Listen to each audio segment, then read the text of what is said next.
The life of Buddha, the moment he left everything. The world was still asleep when Siddhartha Gautama made the decision that would change the course of human history. Silence wrapped around the palace as if it already knew what was about to happen. There were no sounds, no witnesses, only the steady, peaceful breathing of those who still believed that nothing was about to change. But within him, something had already broken. He had spent his entire life surrounded by beauty, pleasure, and a carefully constructed perfection. Every garden was designed to bloom endlessly, as if time itself had no power there. Music flowed at the perfect moment, filling every space with effortless harmony. Every face he saw was serene, youthful, untouched, as if life itself had no cracks. Everything had been arranged to protect him, to preserve an illusion without flaw. And yet, it was not enough, because there is a truth that cannot be hidden forever. A truth that seeps through even luxury, even love, even the most perfect illusion. Something had begun to stir within him, like a quiet unrest, like a question that refused to be silenced. It was not pain, not sadness. It was deeper than that. It was the realization that everything around him, no matter how perfect it seemed, was not real. One night, Siddhartha understood something he could no longer ignore. Everything he loved, everything he knew, everything he believed himself to be, was destined to disappear. No matter how much it was protected, no matter how beautifully it was shaped, time would touch it all. And in that moment, something inside him made an irreversible decision. It was not an impulse. It was not a desperate escape. It was a moment of absolute clarity. As if, for the first time, he was seeing without filters, without distraction, without the story that had been written for him. It was a silent awakening, but an undeniable one.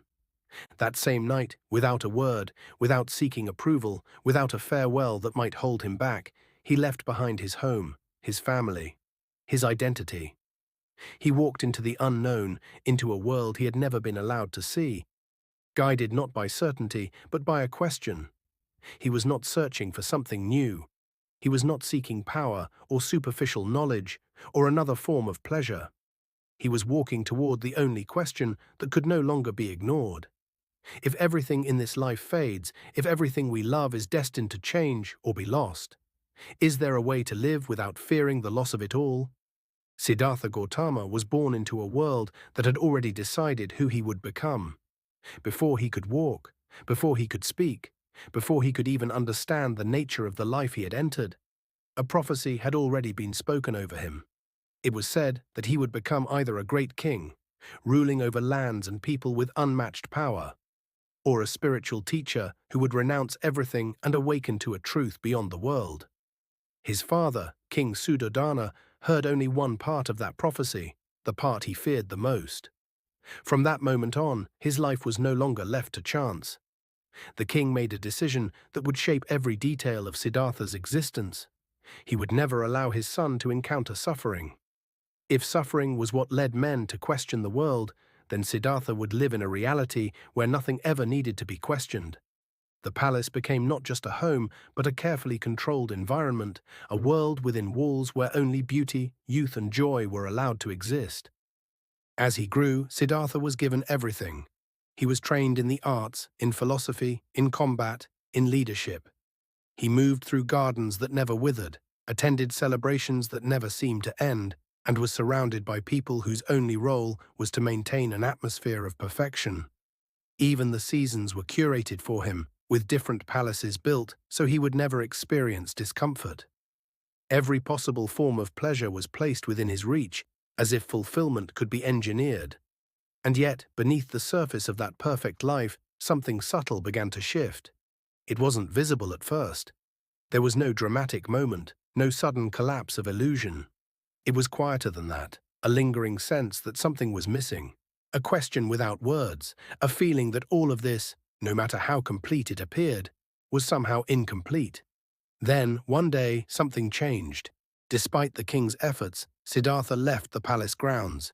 It was meant to be a simple outing, controlled, prepared, another extension of the illusion. But reality cannot be perfectly contained. As his chariot moved through the streets, something broke through the carefully constructed world he had always known. For the first time, he saw an old man. The figure was bent, fragile, his body worn by time in a way Siddhartha had never witnessed. His movements were slow, unsteady, his skin marked by age. Siddhartha's gaze fixed on him, unable to look away, as if something deep within him recognized what he was seeing before he could even understand it. "What is that?" he asked. The answer was simple, but it carried a weight that would never leave him. "This is what happens to all who live long enough. This is the nature of the body." The world shifted. On another journey, he saw a man consumed by illness, the body no longer obeying, no longer stable, no longer whole. The strength he had always assumed as natural was suddenly revealed as fragile, temporary. "Again?" he asked. Again the answer came. "This, too, is part of life." Then came the third vision, a body carried through the streets, lifeless, surrounded by mourning. The energy that once animated it was gone, leaving only stillness behind. Death was not a concept anymore. It was real, it was inevitable, and it did not discriminate. Each encounter carved something deeper into him, not fear, not panic, but clarity. A slow, undeniable understanding that the life he had been living was not protected. It was incomplete. Everything he had been shown was only a fragment of reality, carefully selected, carefully maintained. And then the fourth vision, a wandering ascetic, calm, composed, detached from the chaos of the world. There was something different about him. He did not carry the weight of fear, nor the tension of loss. There was a stillness in him that Siddhartha had never seen before, not the stillness of control, but the stillness of understanding. For the first time, Siddhartha saw not just the problem, but the possibility of an answer. Something within him aligned. The old man, the sick man, the dead man. They were not exceptions. They were the truth. And the ascetic, he was a response to that truth. From that moment on, the palace could no longer contain him, not because it had changed, but because he had. The palace no longer felt like a sanctuary. It felt like a beautifully crafted illusion that he could now see through with unsettling clarity. The same music played, the same laughter echoed through the halls, the same soft light touched the marble floors. But none of it reached him in the same way. It was as if he had stepped out of the story everyone else was still living in, and now he could no longer return. Siddhartha moved through his days with a growing distance inside him. The pleasures that once surrounded him now felt weightless, unable to anchor him to the life he had always known. Conversations blurred into noise, celebrations became hollow rituals. Even the people he loved, his family, his wife, his newborn son, seemed suspended in a reality that no longer aligned with what he had begun to understand. It wasn't that he stopped caring, it was that he started seeing beyond. Because once you see the nature of suffering, you cannot unsee it. The old man, the sick man, the lifeless body. Those images didn't fade, they deepened. They followed him, not as memories, but as truths. Every smile he saw now carried a shadow behind it. Every moment of joy felt fragile, temporary, already slipping toward its end. It wasn't despair that filled him, it was urgency. He began to question everything. What is the value of a life built on things that cannot last? What is the meaning of pleasure if it inevitably turns into loss? What kind of existence is this, where everything we hold on to is already moving toward disappearance? These were not philosophical questions anymore. They were personal, immediate, unavoidable. And yet, alongside that realization, something else had appeared. The image of the ascetic. That quiet figure, walking through the world without being consumed by it, without resisting it, without clinging to it. There had been something in his presence that didn't depend on circumstances, something stable, even in the face of change. That image stayed with Siddhartha, not as an idea, but as a possibility, a different way of being. Days turned into nights, and nights into long stretches of silence where sleep no longer came easily. Siddhartha would sit alone, watching the world he had inherited unfold around him, knowing that he stood at the edge of something irreversible. He could stay, fulfill the life that had been designed for him, become the king his father had always envisioned, and live within the boundaries of that illusion. Or he could leave. not knowing where the path would lead, not knowing what he would find, not knowing if there was even an answer to the question that now defined his entire existence, but knowing that he could no longer remain where he was.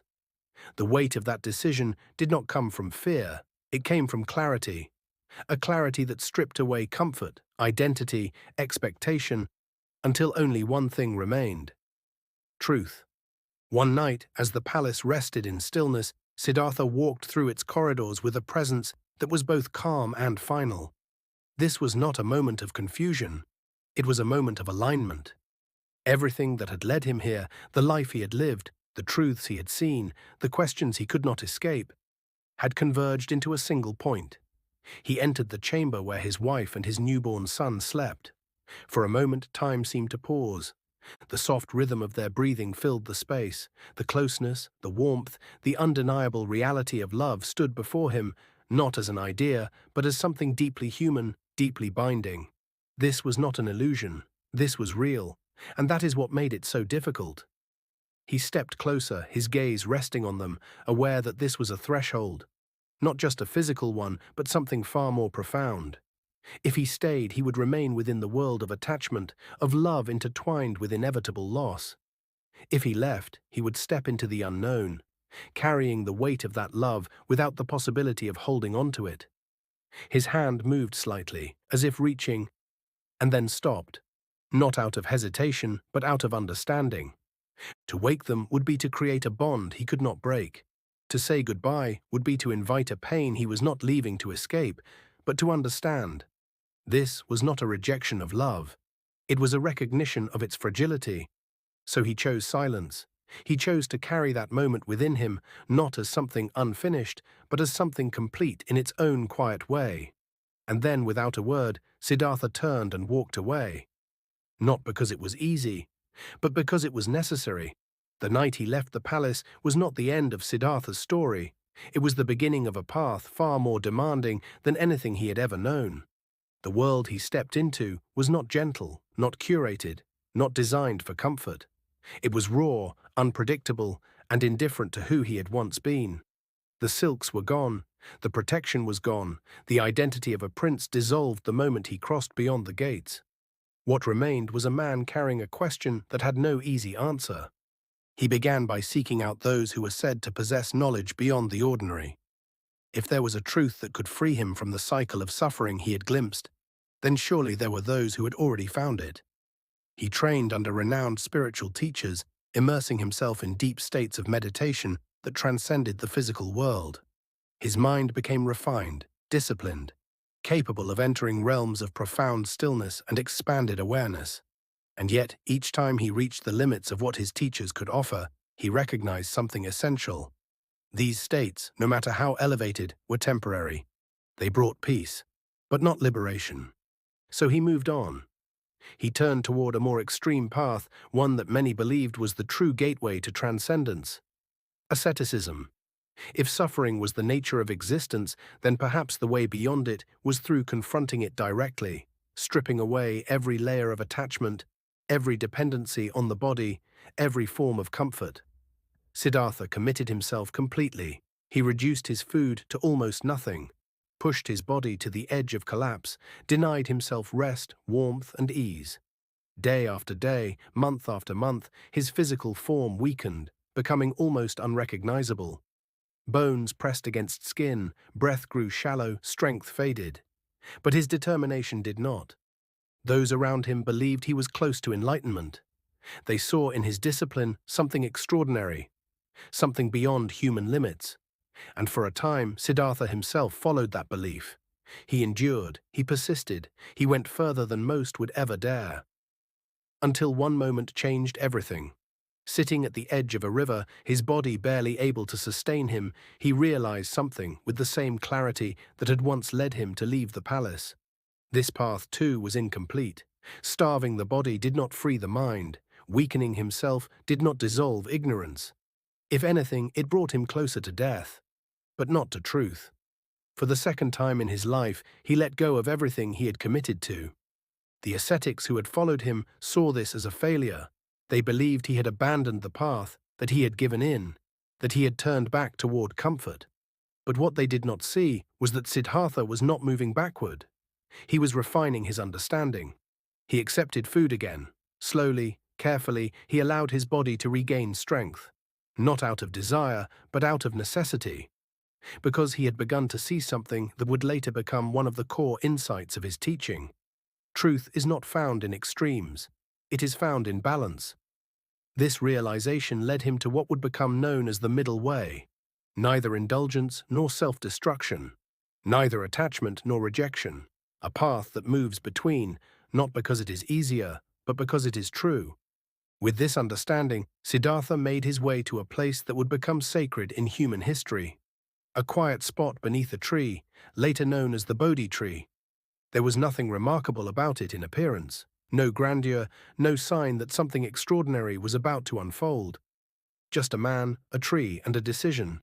He sat down, and he made a vow. He would not rise again until he had found the answer he had been searching for, not an idea, not a belief, not a temporary state, but the truth, the end of suffering, the understanding of existence as it truly is. What followed was not a simple meditation, it was a confrontation with everything. His mind brought forth memories, desires, fears, doubts. Every layer of identity he had ever carried surfaced, not gently, but with intensity. There are accounts that describe this moment symbolically through the figure of Mara, the embodiment of illusion, temptation, and fear. Whether seen as an external force or an internal process, the experience was the same. Siddhartha faced the full force of everything that binds the human mind.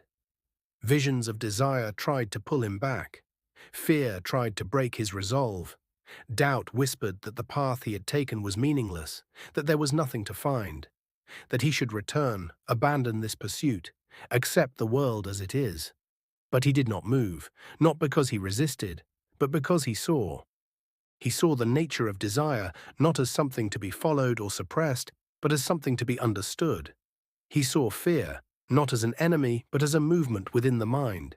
He saw identity itself, the idea of I, me, mine, as something constructed, something impermanent, something that could not be held onto. And as he remained there, present, unmoving, something began to shift, not in the world around him, but in the way he experienced it. The boundaries between observer and experience softened. The patterns that govern existence, birth, change, decay, death, revealed themselves not as tragedies, but as natural processes. The attachment to permanence, to control, to identity, that was the source of suffering, not life itself. And then, as the night gave way to dawn, it happened. Not as a sudden explosion, not as a dramatic event, but as a complete and irreversible understanding. Siddhartha awakened. He saw reality as it is, beyond illusion, beyond distortion. He understood the nature of suffering, its origin, and the path beyond it. He became what the world would come to know as the Buddha, the awakened one. But what makes this moment so profound is not just what he realized, it is what he did next. He did not disappear into that understanding. He stayed, because the question that had once driven him, the question that had taken him away from everything, had now transformed into something else. If there is a way beyond suffering, can it be shared? And with that, the journey of Siddhartha Gautama did not end in awakening. It began again. After his awakening beneath the Bodhi tree, Siddhartha did not immediately rise and begin teaching. According to the traditional accounts, he remained there for days, some say weeks, sitting in stillness, absorbing the depth of what had just unfolded within him. It was not a moment that could be rushed or translated easily into words. What he had realized was not an idea or a philosophy, but a direct understanding of reality itself. And with that came a hesitation, subtle but real. Because how do you explain something that goes beyond language? There is a moment described in the traditions where he considers remaining silent. The truth he had seen was profound, but also incredibly subtle. He questioned whether others, still immersed in desire, fear, and illusion, would be able to understand it. It would have been easier to remain in that peace, to stay in solitude, untouched by the complexity of human struggle. But then something shifted. It is said that he looked at the world and saw not just ignorance, but potential. That among the many who were deeply entangled in suffering, there were also those who were ready, those who, like him, had begun to question, to feel that something was not complete. And for them, even a glimpse of this understanding could change everything. So he stood up, and with that simple act, the Buddha's path became not just a realization, but a teaching. He began to walk, traveling on foot across the plains of northern India. He did not return to his former life, nor did he isolate himself in silence. Instead, he moved toward people, toward cities, villages, forests, meeting individuals where they were, speaking not from authority, but from clarity. His first destination was Sarnath, where he sought out 5 ascetics who had once practiced with him during his years of extreme discipline. They had abandoned him when he left the path of self-denial, believing he had failed. But when they saw him again, something was different. There was a presence about him that could not be ignored. Not intensity, not force, but a calm certainty, a stillness that did not depend on anything external. At first, they resisted. But as he spoke, that resistance softened. There, in a quiet grove, he delivered what would become known as his first teaching, the turning of the wheel of Dharma. He spoke of suffering, not as something to be feared, but as something to be understood. He explained its origin, rooted in attachment and craving. And then, for the first time, he revealed that there was a path beyond it, a way of living that leads not to temporary relief, but to true freedom. This teaching, later known as the Four Noble Truths and the Eightfold Path, was not presented as a doctrine to believe in, but as something to observe directly. Something to test, something to experience, and something remarkable happened. Those 5 ascetics, who had once turned away from him, became his first disciples. From that moment on, the teaching began to spread, not through force, not through conversion, but through resonance. People listened, reflected, practiced, and many began to see for themselves the truth in what he was pointing toward. The Buddha continued to travel for decades, teaching across different regions, speaking to kings and farmers, to scholars and outcasts, to those deeply immersed in spiritual practice and those encountering these ideas for the first time. He adapted his language, his metaphors, his approach, not to change the truth, but to make it accessible. He did not ask people to abandon their lives, but to understand them. One of the most significant moments came when he returned to his homeland, the place he had left behind. There, he encountered his family again. His father, who had once tried to shield him from reality, now faced with the transformation of the son he could no longer control. His wife, who had lived in the absence of answers, now meeting a man who had gone beyond the identity she once knew. And his son, Rahula, who would eventually become one of his followers. This was not a reunion in the traditional sense. It was not about reclaiming what had been left behind. It was about integrating it into a deeper understanding. The Buddha did not reject his past, he transcended it. Over time, a community began to form around him, not based on status, wealth, or origin, but on a shared commitment to understanding the nature of suffering and the path beyond it. This community, known as the Sangha, included monks, nuns, and lay practitioners. It became a living expression of the teaching, not just something spoken, but something embodied. What allowed his teachings to spread was not structure or power. It was simplicity. He did not claim divinity. He did not present himself as a savior. He pointed again and again back to direct experience, to awareness, to observation, to the possibility that each person could see for themselves what he had seen. As years passed, his influence grew, not through expansion as we understand it today, but through continuity. His students taught others. Those others practiced, understood, and passed it on again. What began as a single individual sitting beneath a tree became a living tradition that moved across generations. By the time of his death, the Buddha had spent around 45 years teaching, not building an empire, not creating a system of control, but offering a path. And that is perhaps the most important part of what happened after his awakening. He did not keep the truth for himself. He walked back into the world and shared it. What makes this story endure is not just what Siddhartha Gautama did, but what it reveals about us. Because his journey is not as distant as it seems. It doesn't belong only to ancient India, to monasteries, or to those who choose to leave everything behind. It begins in something much closer, in a moment most people try to ignore, in that quiet realization that something in our lives, no matter how comfortable, how successful, how carefully built, does not fully satisfy us. We spend so much of our lives doing exactly what Siddhartha was raised to do. We build environments that feel safe, we chase stability, we surround ourselves with things that give us pleasure, identity, meaning. And yet at some point, if we are honest, we feel it. That subtle tension, that question that doesn't go away. Because deep down we know that everything changes. We know that nothing we hold on to can stay exactly as it is. We know that loss is not a possibility, it is a certainty. And most of the time we don't want to look at that too closely. We distract ourselves, we move forward, we keep building. But Siddhartha did something different. He didn't turn away from that realization, he walked toward it. Not because he rejected life, but because he wanted to understand it completely. Not because he didn't love what he had, but because he saw that love alone could not protect him from suffering. And instead of settling for partial answers, he chose to question everything. Until there was nothing left to question. And that is where the real power of this story lies. Because the moment he left the palace is not just a historical event. It is a symbol. A moment that exists in different forms in every human life. It is the moment you stop living on autopilot.